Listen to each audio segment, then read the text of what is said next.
ito po ang tinatawag na uling dito sa probinsya. Uling. Ganito po siya ginagawa yung uling, guys. Yan, nilalagyan ng mga ano, kung nakakita nyo yan. Yan, paikot po yan, parang umbrella, parang payong, parang ano ng payong. Bawat gilid niya, parang ganun. Tapos itong nag-iisang stick sa gitna. Bali, papunta po yan dun sa gitna niya. Nandun yung mga ano, mga patay na mga kahoy na maliliit para pag sindi mo aapoy siya hanggang kakalat. Pero bago yan, syempre paglagay niya ng stick, hindi mo na yan sisindihan. Nandun na yan, meron na po yung mga ano doon, patay na kahoy sa gitna sa ilalim. Tapos ayan na, simula sa maliit na buhay na kahoy na pinagputol-putol, palaki ng palaki. Yan, ito po siya.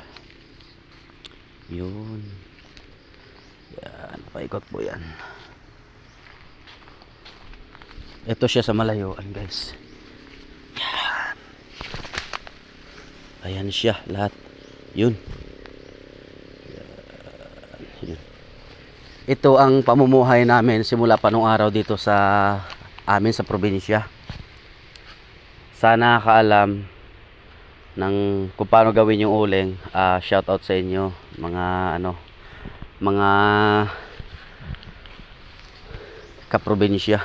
Yun, ito nilagay lang to yung ganito, bali para yung ano niya hindi siya lumabas. Ibig sabihin yan, para ano ba, makita yung portion ng pag-ikot pataas ang pataas hanggang sa maging parang bundok siya. Yun. Pero tatanggalin din po yan pag okay na siya. Kaso di lang magawa-gawa ngayon dahil sa may bagyo pa kasi. Hindi kasi pwede ano yan eh, halimbawa. Ayan, okay lang na mabasa yan kasi ganyan pa naman siya, mababa pa naman. Mga ilang araw, pag uminit na siya, tutuyo din naman yan. Pero once na halimbawa ganito, umuulan-ulan, tapos gagawin namin to hanggang sa tumaas na, hirap na yun maano kasi yung moist niya hindi matutuyo eh. Kaya yung ganyan mababa pa siya, matutuyo yan pag nainitan. Umuulan kasi. Kaya hindi pa maano, hindi pa namin asimbol ba, asimbol. Yun. Ito po pala yung ano, yung bahay namin. Yan. Diyan sa bahay kubo namin. Diyan ako lumaki. Caretaker po kasi yung papa ko dito. Yun. Ito, caretaker siya dito. Kaya ito na naging tradisyon namin. Uling, chenso, uling, chenso. Ganun po siya, guys.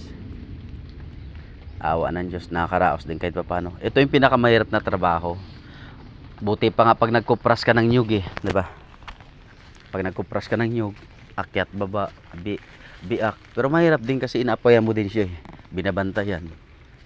Bagay mas delikado yung kasi aakyat ka pa sa puno eh. Madulas, 'di ba? May mga ahas doon.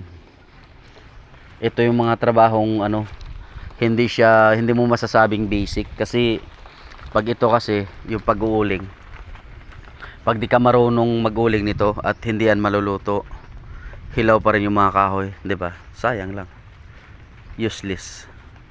Kaya dapat talaga sa gitna merong mga patay na mga kahoy na madami kang ilalagay doon. Tapos pag okay na siya, pag na-pile mo na lahat, pataas, natapos na, tsaka mo siya lagyan ng mga dahon-dahon, barong-bar, yan o mga dahon o. Yan,